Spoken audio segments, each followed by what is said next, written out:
आज है 15 दिसंबर 2025 दिन सोमवार। नमस्कार, दिल्ली न्यूज में आपका बहुत बहुत स्वागत है। चलिए देखते हैं आज की 25 फटाफट काम की और महत्वपूर्ण बड़ी खबरों को। पर इससे पहले वीडियो को लाइक करना बिल्कुल न भूलें। भारत की धमाकेदार जीत T20 सीरीज में 2-1 की बढ़त। ब्लू आर्मी ने साउथ अफ्रीका के खिलाफ तीसरे T20 मुकाबले में जबरदस्त प्रदर्शन करते हुए 7 विकेट से बम्पर जीत दर्ज की। पहले बल्लेबाजी करते हुए ऐसे की टीम 118 रन पर सिमट गई। जवाब में भारत ने आक्रामक अंदाज में बल्लेबाजी करते हुए महज 15.5 ओवर में लक्ष्य हासिल कर लिया। अभिषेक ने 35 रन की शानदार पारी खेली, जबकि शुभमन गिल ने 28 रन जोड़े। कोरे में एक्सप्रेस वे पर नई स्पीड लिमिट, आज से नियम लागू। गौतम बुद्ध नगर में सीजन के पहले घने कोहरे के बाद ट्रैफिक विभाग ने एक्सप्रेस वे पर एक नई ट्रैफिक एडवाइजरी जारी की है। कम विजिबिलिटी और बढ़ते हादसों को देखते हुए आज से स्पीड लिमिट घटाई जा रही है। यमुना एक्सप्रेस वे पर हल्के वाहन 75 और भारी 60 की रफ्तार से चलेंगे। Noida greater Noida express way और एलिवेटेड रोड पर भी सीमाएं तय की गई। नियम 15 फरवरी तक लागू रहेंगे। मुख्यमंत्री ने महिलाओं को नाइट शिफ्ट की अनुमति और सुरक्षित रोजगार की गारंटी दी। मुख्यमंत्री रेखा गुप्ता ने राजधानी में महिलाओं के रोजगार में भागीदारी बढ़ाने के लिए नए कदमों की जानकारी दी। अब महिलाओं को नाइट शिफ्ट में काम करने की अनुमति होगी। साथ ही कार्यस्थल पर नियोक्ताओं के द्वारा सुरक्षा, परिवहन, अन्य आवश्यक सुविधाएं उपलब्ध कराना अनिवार्य होगा। उन्होंने कहा कि इन सुधारों से न केवल रोजगार के अवसर बढ़ेंगे, बल्कि महिलाओं की आत्मनिर्भरता और भागीदारी को भी मजबूती मिलेगी। दिल्ली एनसीआर में जहरीली हवा, AQI 500 पार, लोगों को सांस लेने में कठिनाई। दिल्ली एनसीआर में प्रदूषण का स्तर लगातार बढ़ता जा रहा है। रविवार को मौसम और प्रतिकूल परिस्थितियों के कारण कई इलाकों में एयर क्वालिटी इंडेक्स 500 के पार पहुंच गया। दिल्ली का ये दिसंबर माह में पिछले 11 साल में दूसरा सबसे खराब रिकॉर्ड है। एनसीआर के शहर देश के 5 सबसे प्रदूषित शहरों में शामिल रहे। दिल्ली सरकार पुरानी डिस्पेंसरीज को तोड़कर बनाएगी आधुनिक पॉलीक्लिनिक केंद्र। दिल्ली सरकार ने राजधानी में स्वास्थ्य इंफ्रास्ट्रक्चर को अपग्रेड करने के लिए बड़ी पहल शुरू की। इसके तहत 21 जर्जर और पुरानी सरकारी डिस्पेंसरीज को तोड़कर उनकी जगह पर नई और आधुनिक पॉलीक्लिनिक बनाई जाएंगी। इस योजना को उपराज्यपाल की प्रशासनिक मंजूरी मिल चुकी है। स्वास्थ्य सेवा महानिदेशक डॉक्टर वत्सल अग्रवाल के आदेश के अनुसार इन डिस्पेंसरीज का डेमोलिशन टॉप प्रायोरिटी पर किया जाएगा। दिल्ली में रहकर ही जंग लड़ेंगे, प्रदूषण पर सीएम रेखा गुप्ता का बड़ा बयान। दिल्ली के मुख्यमंत्री रेखा गुप्ता ने प्रदूषण को लेकर सरकार की प्रतिबद्धता दोहराई है। उन्होंने कहा कि दिल्ली की समस्या का समाधान दिल्ली में रहकर ही निकालना होगा। सीएम ने पूर्व मुख्यमंत्री अरविंद केजरीवाल पर तंज कसते हुए कहा कि उनकी सरकार हर 6 महीने में शहर छोड़कर नहीं भागेगी। रेखा गुप्ता ने बताया कि प्रदूषण नियंत्रण के लिए शॉर्ट टर्म और लॉन्ग टर्म दोनों योजनाओं पर काम हो रहा है। दिल्ली में नकली दवाओं का बड़ा रैकेट बेनकाब, करोड़ों की दवाएं जब्त। दिल्ली पुलिस ने नकली दवाओं के खिलाफ बड़ी कार्रवाई करते हुए अंतर्राज्यीय रैकेट का पर्दाफाश किया। ताजा छापेमारी में करीब 2.3 करोड़ रुपए की नकली दवाएं बरामद की गई, जो नामी कंपनीज के लेबल लगाकर बेची जा रही थीं। पुलिस के मुताबिक बीते 3 वर्षों में कैंसर, डायबिटीज और अन्य बीमारियों से जुड़ी करीब 14 करोड़ रुपए की फर्जी दवाएं जब्त की जा चुकी हैं। ये गिरोह लंबे समय से सक्रिय था और लोगों की जान से खिलवाड़ कर रहा था। दिल्ली में खेती होगी डिजिटल, किसानों को मिलेगी नई पहचान। दिल्ली सरकार ने खेती और किसानों के लिए बड़ी डिजिटल पहल का ऐलान किया है। मुख्यमंत्री रेखा गुप्ता के अनुसार केंद्र सरकार की SASCI योजना के तहत किसानों की डिजिटल पहचान, कृषि भूमि का जियो मैप और डिजिटल फसल सर्वे तैयार किया जाएगा। इसके बदले दिल्ली को चरणबद्ध तरीके से करोड़ों की आर्थिक सहायता मिलेगी। पहली बार मैनुअल गिरदावरी की जगह डिजिटल सर्वे होगा। झिलमिल इंडस्ट्रियल एरिया का शताब्दी समारोह, सीएम रेखा गुप्ता रहेंगी मुख्य अतिथि। दिल्ली के फ्रेंड्स कॉलोनी स्थित झिलमिल इंडस्ट्रियल एरिया 28 दिसंबर को अपना 100वां वर्ष मनाएगा। इस मौके पर भव्य शताब्दी समारोह का आयोजन किया जा रहा है, जिसमें दिल्ली की मुख्यमंत्री रेखा गुप्ता मुख्य अतिथि के रूप में शामिल होंगी। कार्यक्रम दिल्ली सरकार और झिलमिल इंडस्ट्रियल एरिया एसोसिएशन के संयुक्त प्रयास से आयोजित किया जा रहा है। दिल्ली में हेल्थ इंफ्रास्ट्रक्चर अपग्रेड, 21 पुरानी डिस्पेंसरीज होंगी ध्वस्त। दिल्ली सरकार राजधानी में स्वास्थ्य सुविधाओं को आधुनिक बनाने की दिशा में बड़ा कदम उठा रही है। कई साल पुरानी और जर्जर हो चुकी 21 सरकारी डिस्पेंसरीज को तोड़कर उनकी जगह पर नए पॉलीक्लिनिक बनाए जाएंगे। इस योजना को उपराज्यपाल की मंजूरी मिल चुकी है और डेमोलिशन को टॉप प्रायोरिटी पर रखने के निर्देश दिए गए हैं। शादरा स्टेशन पर बैलेस्टलेस ट्रैक, ट्रेन की गति और सुरक्षा होगी बढ़ी।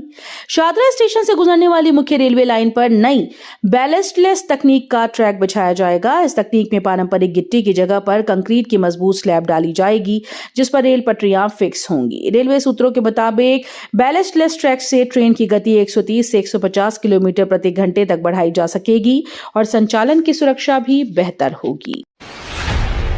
रामलीला मैदान में राहुल गांधी ने मोदी शाह पर हमला, वोट चोर रैली में भाषण। कांग्रेस अध्यक्ष मल्लिकार्जुन खड़गे ने रामलीला मैदान में आयोजित रैली में कहा कि आज की लड़ाई किसी एक नेता की नहीं, बल्कि देश के संविधान, वोट के अधिकार और आम जनता के भविष्य की है। उन्होंने राहुल गांधी के संघर्ष को देश और जनता के लिए जरूरी बताते हुए इसे मजबूत करना सबकी जिम्मेदारी बताया। खड़गे ने चेताया कि इस विचारधारा को कमजोर किया गया तो नुकसान केवल किसी व्यक्ति का नहीं, बल्कि पूरे देश का होगा। रोडवेज कर्मचारियों की छुट्टी से सोनीपत दिल्ली बस सेवा रही पूरी तरह से बंद। रोडवेज कर्मचारियों के अवकाश पर रहने के चलते सोनीपत से दिल्ली के बीच चलने वाली बस सेवा पूरी तरह से बंद रही। बसेस का संचालन ठप होने से रोजाना यात्रा करने वाले यात्रियों को भारी भीड़ परेशानी का सामना करना पड़ा। कार्यालय जाने वाले कर्मचारी, छात्र और अन्य यात्री वैकल्पिक साधनों पर निर्भर नजर आए। कई यात्रियों को निजी बसेस और ऑटो के जरिए अधिक किराया देकर सफर करना पड़ा। न्यू की लॉजिस्टिक गड़बड़ी से परीक्षाएं रुकी, अब जनवरी 2026 में होंगी। दिल्ली विश्वविद्यालय में शनिवार को परीक्षा केंद्रों पर प्रश्न पत्र समय पर न पहुंच पाने के कारण सेमेस्टर परीक्षाएं प्रभावित हुई। कई केंद्रों पर परीक्षा देर से शुरू हुई या पूरी तरह से रद्द हो गई, जिससे छात्रों में नाराजगी फैल गई। विश्वविद्यालय प्रशासन ने आधिकारिक अधिसूचना जारी कर बताया कि ये पूरी तरह से लॉजिस्टिक समस्या थी और किसी के साथ अन्याय नहीं होगा। एमसीडी की नई पहल। दिल्ली नगर निगम ने जन प्रमाण पत्र प्रक्रिया को सरल और डिजिटल बनाने की बड़ी पहल की। अब सरकारी और निजी अस्पतालों में जन्म लेने वाले बच्चों के अभिभावक अस्पताल से ही जन प्रमाण पत्र की प्राप्ति कर सकते हैं। डिस्चार्ज से पहले बच्चे के माता पिता जानकारी का मिलान कर पाएंगे और बाद में एमसीडी कार्यालय के चक्कर नहीं लगाने होंगे। पीएम मोदी का पावर गेम, दुनिया में भारत का बढ़ता वैश्विक दबदबा। पिछले एक सप्ताह में भारत ने वैश्विक मंच पर अपनी ताकत और प्रभाव का स्पष्ट संदेश दिया। इस दौरान प्रधानमंत्री नरेंद्र मोदी की अगुवाई में हुई महत्वपूर्ण अंतर्राष्ट्रीय बातचीत, कूटनीतिक संपर्क और तकनीकी आर्थिक निवेशों ने भारत की स्थिति को मजबूत किया। ये घटनाएं दर्शाती हैं कि भारत अब सिर्फ एक उभरती हुई शक्ति नहीं रह गया, बल्कि वैश्विक फैसलों को प्रभावित करने वाला प्रमुख देश बन चुका है। दिल्ली सरकार 11 नए अस्पताल पीपीपी मॉडल पर चलाने के लिए टेंडर जारी। दिल्ली सरकार ने अपने निर्माणाधीन 11 अस्पतालों को पब्लिक प्राइवेट पार्टनरशिप मॉडल के तहत चलाने की योजना बनाई है। स्वास्थ्य सेवा निदेशालय ने इस संबंध में टेंडर जारी कर दिए हैं। सरकार का उद्देश्य स्वास्थ्य ढांचे का विस्तार करना और लंबे समय से अटकी परियोजनाओं को तेजी से पूरा करना है। इस पहल से मरीजों को बेहतर सुविधाएं मिलेंगी और अस्पतालों का प्रबंधन अधिक प्रभावी ढंग से होगा। स्नातकोत्तर पाठ्यक्रमों में प्रवेश के लिए आवेदन प्रक्रिया शुरू, अंतिम तारीख 14 जनवरी। स्नातकोत्तर पाठ्यक्रमों में प्रवेश के इच्छुक छात्रों के लिए आवेदन प्रक्रिया शुरू हो गई है। सभी अभ्यर्थी निर्धारित वेबसाइट या संबंधित कॉलेज के माध्यम से आवेदन कर सकते हैं। प्रवेश प्रक्रिया में शैक्षणिक योग्यता, पात्रता मानदंड और निर्धारित शुल्क का ध्यान रखना आवश्यक है। विशेषज्ञों ने छात्रों को सलाह दी कि वे जल्द से जल्द आवेदन करें ताकि अंतिम समय में कोई परेशानी ना हो। प्रदूषण पर सियासत तेज, केजरीवाल ने सीएम रेखा गुप्ता को दी नसीहत। दिल्ली में बढ़ते प्रदूषण के बीच राजनीतिक बयानबाजी तेज हो गई। मुख्यमंत्री रेखा गुप्ता के एक बयान पर आम आदमी पार्टी के मुखिया अरविंद केजरीवाल भड़क गए। केजरीवाल ने सोशल मीडिया प्लेटफॉर्म एक्स पर प्रतिक्रिया देते हुए कहा कि विपश्यना जैसी साधना का मजाक उड़ाना शोभा नहीं देता। उन्होंने मुख्यमंत्री को स्वयं विपश्यना करने की सलाह दी और कहा कि ये भागना नहीं, बल्कि शांति पाने का मार्ग है। ईस्ट विनोद नगर मेट्रो स्टेशन को एनईसीए पुरस्कार राष्ट्रपति मुर्मू ने सम्मानित किया। दिल्ली मेट्रो के पिंक लाइन के ईस्ट विनोद नगर मेट्रो स्टेशन ने राष्ट्रीय ऊर्जा संरक्षण पुरस्कार 2025 में सर्वश्रेष्ठ प्रदर्शन करने वाली यूनिट का सम्मान प्राप्त किया। राष्ट्रपति द्रौपदी मुर्मू ने विज्ञान भवन में आयोजित राष्ट्रीय ऊर्जा संरक्षण दिवस समारोह के दौरान डीएमआरसी के प्रबंध निदेशक डॉक्टर विकास कुमार से यह पुरस्कार ग्रहण किया। स्टेशन ने ऊर्जा दक्षता और पर्यावरण संरक्षण में किए गए अनुकरणीय प्रयासों से ये उपलब्धि हासिल की। दिल्ली से बाहर शिफ्ट होगी तिहाड़ जेल, 400 एकड़ खाली होंगी। पश्चिमी दिल्ली में स्थित ऐतिहासिक तिहाड़ जेल अब शहर के बाहरी इलाके में शिफ्ट होगी। मुख्यमंत्री रेखा गुप्ता ने SILF फाउंडेशन डेज के कार्यक्रम में इसका ऐलान किया। वर्तमान में जेल में क्षमता से दुगना कैदी हैं, जिससे सुरक्षा और ट्रैफिक में दिक्कतें बढ़ रही हैं। नई जगह पर जेल की क्षमता 3 गुना बढ़ेगी और स्थानीय लोगों की परेशानियां कम होंगी। UAPA मामलों में सुप्रीम कोर्ट का बड़ा निर्देश, रोजाना सुनवाई जरूरी।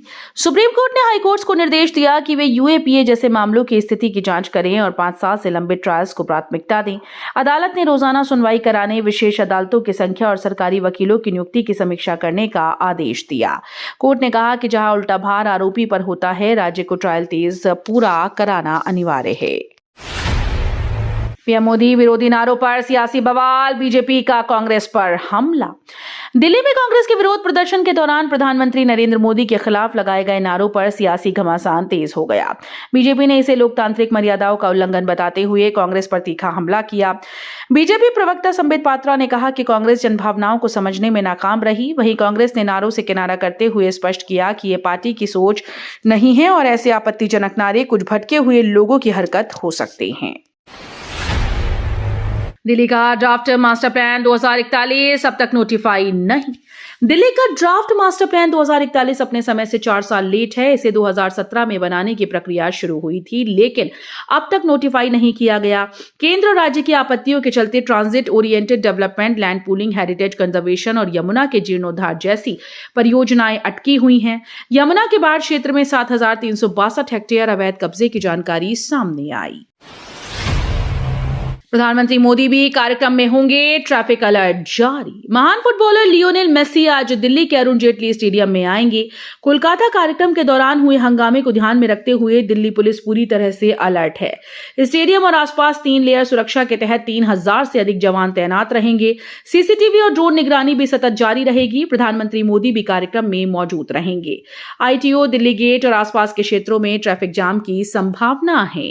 तो ये थी आज की बड़ी खबरें। रोजाना ऐसे ही सबसे पहले अपडेट पाने के लिए चैनल को सब्सक्राइब करना बिल्कुल न भूलें। धन्यवाद।